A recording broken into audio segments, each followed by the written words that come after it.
So hi all, it's me your AK. Welcome to Race Education.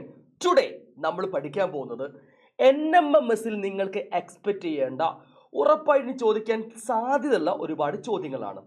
മസ്റ്റായിട്ടും ഈ video ഫ്രണ്ട്സിന് അയച്ചു കൊടുക്കാം. എന്താ കാര്യം എന്നറിയോ? ഇത് ചോദിക്കും. ആദ്യ ചോദ്യം, the total normal force acting on a surface is called dash. അതായത് ഒരു വസ്തുവിന് മുകളിൽ അനുഭവപ്പെടുന്ന ലംബബലമാണ് ഡാഷ്. എന്താണ് ഈ ലംബബലം? കുത്തനെ വന്ന് നമ്മുടെ മുകളിലേക്ക് ആക്ട് ചെയ്യുക, അതാണ് സംഭവം. കാണിച്ചു തരാം. ഇതൊരു ഒബ്ജക്റ്റ് ആണ്. ഇതിന് മുകളിലേക്ക് ഒരു ഫോഴ്സ് ഇങ്ങനെ അനുഭവപ്പെടുന്നു. ഓക്കെ, ഇത് ഇങ്ങനെ അനുഭവപ്പെടും, കുഴപ്പമില്ല. ഇങ്ങനെ അനുഭവപ്പെടാം, ഇങ്ങനെ അനുഭവപ്പെടാം. ഇതൊക്കെ എന്താണ്? ലംബബലങ്ങളാണ്. ചുരുക്കി പറഞ്ഞാൽ 90 ഡിഗ്രിയാണ് ഉണ്ടാവുക എന്ന് മനസ്സിലാക്കി വെക്കുക. അതേ സമയത്ത് ഒരു ഫോഴ്സ് ഇങ്ങനെ താഴോട്ടേക്കാണ് വിചാരിക്കുക. ഇത് ഗ്രാവിറ്റിയാ, താഴോട്ടേക്കാണെങ്കിൽ ഗ്രാവിറ്റിയാണ്. എന്താണ് pressure? Force acting on A unit area, അല്ലെ? ഒരു യൂണിറ്റ് വിസ്തീർണത്തിൽ ഒരു ബലം അനുഭവപ്പെടുന്നതാണ് അത് മർദ്ദമായിട്ട് മാറുന്നത്. അപ്പൊ ഇത് ഏതാണെന്ന് അറിയാവോ? ഇത് ത്രസ്റ്റ് ആണ്, വ്യാപക മർദ്ദം. മറന്നു പോകരുത്. 90 ഡിഗ്രി കോണളവിൽ ലംബമായിട്ട് നോർമലായിട്ട് ആക്ട് ചെയ്യുന്ന ഫോഴ്സ് ആണ് ഇത് ത്രസ്റ്റ് എന്ന് പറഞ്ഞാൽ. ഡ്രാഗ് അറിയാലോ, വായു ഉണ്ടാക്കുന്ന ഘർഷണത്തെ വിളിക്കുന്ന പേരാണ് ഡ്രാഗ് എന്ന് പറഞ്ഞാൽ. അപ്പോൾ ഇതിന്റെ ആൻസർ ഏതാണ്? വ്യാപക മർദ്ദം അല്ലെങ്കിൽ ത്രസ്റ്റ്. മറന്നു പോകണ്ട. നെക്സ്റ്റ് ക്വസ്റ്റ്യൻ, താപനിലയുടെ അടിസ്ഥാന unit, fundamental unit of temperature. നോക്കൂ, നമ്മൾ സാധാരണ ഡിഗ്രി സെൽഷ്യസ് പറയാറുള്ളത്, പക്ഷേ ചോദിച്ച ഏതാണ്? ഫണ്ടമെന്റൽ ആണ്, അടിസ്ഥാന യൂണിറ്റ് ആണ്. നോക്കൂ, ഇവിടെ എ എന്ന് പറഞ്ഞാൽ ആംപിയർ ആണ്, കെ എന്ന് പറഞ്ഞാൽ കെൽവിൻ ആണ്, സി ഡി എന്ന് പറഞ്ഞാൽ കാൻഡിലയാണ്, ഡി എന്ന് പറഞ്ഞാൽ ഡയോപ്റ്റർ ആണ്. സോ നോക്കൂ, ഇതിലേത് ഉത്തരം അറിയാവോ? എല്ലാവർക്കും അറിയാം, കെൽവിൻ. മറക്കരുത്. Third question, A ball rolling on A lever ground is an example of dash. ഒരു നിരന്ന തറയിലൂടെ ബോൾ ഉരുളുന്നത് ഡാഷിന് ഉദാഹരണമാണ്. എന്തിനായിരിക്കും? ത്വരണമാണോ? ആക്സലറേഷൻ ആണോ? സ്പീഡ് കുറഞ്ഞു വരില്ല ചെയ്യുക. സോ അതുകൊണ്ട് ഇതെന്താണ്? ഇത് മന്ദീകരണമാണ് അല്ലെങ്കിൽ റിട്ടാർഡേഷൻ ആണ്. മറക്കരുത്. അടുത്ത question, a plastic pen when rubbed on hair can attract small pieces of paper due to dash. അതായത് ഒരു പേന മുടിയിൽ ഉരസി ചെറിയ കടലാശ കഷ്ണങ്ങൾക്കിടയിൽ വെച്ചാൽ, അവയ്ക്കരികിൽ വെച്ചാൽ അവ തമ്മിൽ ഒട്ടിപ്പിടിക്കും. എവ തമ്മിലാണ്? പ്ലാസ്റ്റിക് പേനയും പേപ്പർ പീസും തമ്മിൽ ഒട്ടിപ്പിടിക്കും. ഇതിന് കാരണം ഗുരുത്വാകർഷണ ബലമാണോ? അല്ല. പിന്നെ കാന്തിക ബലമാണോ? No no no. പ്ലാസ്റ്റിക്കും അതേപോലെ ഈ പേപ്പറൊന്നും കാന്തികബലവുമായിട്ട് ബന്ധപ്പെട്ട് പറയാൻ പറ്റില്ല. ഇലക്ട്രോ മാഗ്നറ്റിക് ഫോഴ്സ് ആണോ? വൈദ്യുത കാന്തിക ബലം? അതുമല്ല മക്കളെ. ഇത് ഏതാണ്? ഇത് ഇലക്ട്രോ സ്റ്റാറ്റിക് ഫോഴ്സ് ആണ്, സ്ഥിത വൈദ്യുത ബലമാണ്. മറക്കരുത്, പഠിച്ചു വെക്കുക, ഇമ്പോർട്ടൻ്റ് ആണ്. പഠിക്കുന്ന നിങ്ങൾ.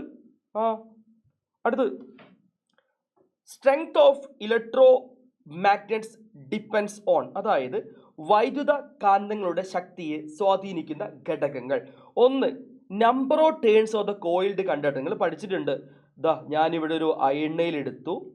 ഈ അയണയിൽ എടുത്തതിന് ശേഷം ഇതിനു മുകളിൽ ഇങ്ങനെ ചുറ്റുകൾ വെച്ചതിന് ശേഷം നമ്മളിവിടെ ബാറ്ററിയോട് കണക്ട് ചെയ്ത് വെച്ച് കഴിഞ്ഞാൽ this is known as an electro magnet, വൈദ്യുത കാന്തം. അപ്പോൾ ചുറ്റുകളുടെ എണ്ണം ഒരു ഇമ്പോർട്ടൻറ്റ് ഫാക്ടർ ആണ്. കൊടുക്കുന്ന വൈദ്യുതി, അല്ലേ, വൈദ്യുതിയുടെ അളവ്, the strength of the current. നമ്മളൊരു ബാറ്ററിയോട് വെച്ച് കഴിഞ്ഞാൽ എന്ത് സംഭവിക്കും?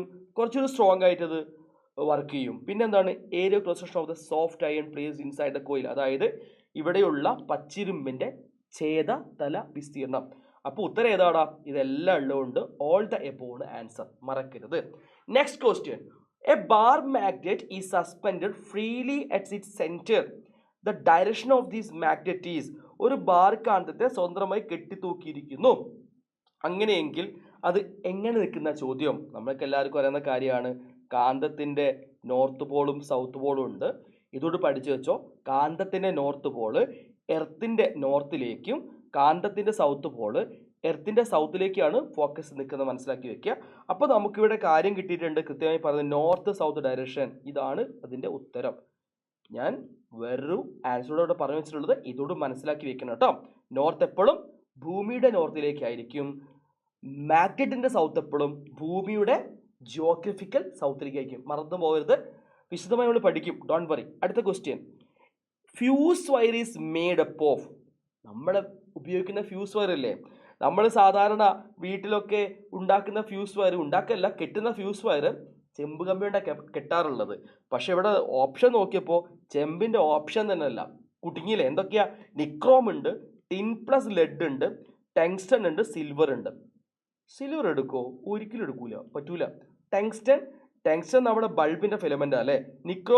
നിക്രോം നമ്മുടെ അയൺ ബോക്സിനുള്ളിലുള്ള കോയിലാണ്, ഹീറ്റിംഗ് കോയിലാണ്. അപ്പോൾ ഉത്തരം ഏതാണ്?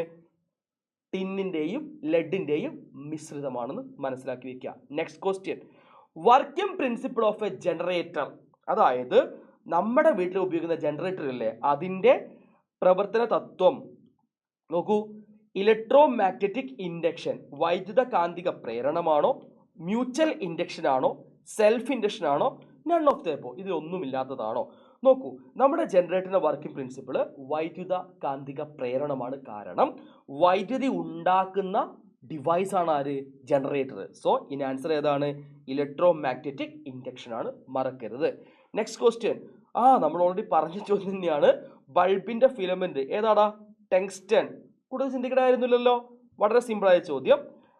ദ യൂണിറ്റ് ഓഫ് ത്രസ്റ്റ്, വ്യാപക മർദ്ദത്തിന്റെ യൂണിറ്റ്. നമ്മൾ പറഞ്ഞു എന്താ വ്യാപക മർദ്ദം? നോർമലായിട്ട് അനുഭവപ്പെടുന്ന ബലമാണെന്ത്? വ്യാപക മർദ്ദം. The normal force acting on a surface, ഒരു വസ്തുവിന് മുകളിൽ അനുഭവപ്പെടുന്ന ലംബ ബലം. അപ്പൊ ബലം തന്നെയാണിത്, ഫോഴ്സ് തന്നെയാണിത്. സോ ഫോഴ്സിന്റെ യൂണിറ്റ് തന്നെയാണ് ആരെ യൂണിറ്റ്?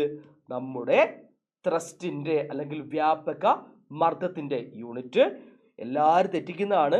മർദ്ദത്തിന്റെ യൂണിറ്റ് പാസ്കലാണ് കേട്ടോ. അപ്പൊ വ്യാപക മർദ്ദം എന്ന് പറയുമ്പോൾ വേറെന്തോ ആയിരിക്കും, അല്ലെ ഇതുമായി ബന്ധപ്പെട്ട ആളൊക്കെ വിചാരിച്ച് നമ്മൾക്ക് ചിന്തിച്ചു പോകും. പക്ഷെ അതൊന്നും അല്ല, ചിന്തിച്ചു വെക്കുക. ഇതിന്റെ ഉത്തരം ഏതാണെന്നറിയാവോ? ന്യൂട്ടൺ. ക്ലിയർ ആണല്ലോ? സോ ഇത് ഇത്രയും മതി. വീണ്ടും കുറെ ചോദ്യങ്ങളുമായിട്ട് നമ്മൾ എല്ലാ ടീച്ചേഴ്സും റെഡിയാണ്. NMS പഠിക്കാൻ വേണ്ടി എത്രയും പെട്ടെന്ന് ഈ ചാനൽ സബ്സ്ക്രൈബ് ചെയ്ത് വെക്കുക. അതേപോലെ ഫ്രണ്ട്സിലേക്ക് ഈ വീഡിയോ അയച്ചു കൊടുക്കുക. നമുക്ക് സെറ്റായിട്ട് പഠിക്കണം. റൈസ് നിങ്ങളെ കൂടെ ഉണ്ടായിരിക്കും. വീണ്ടും കാണാം. ബൈ.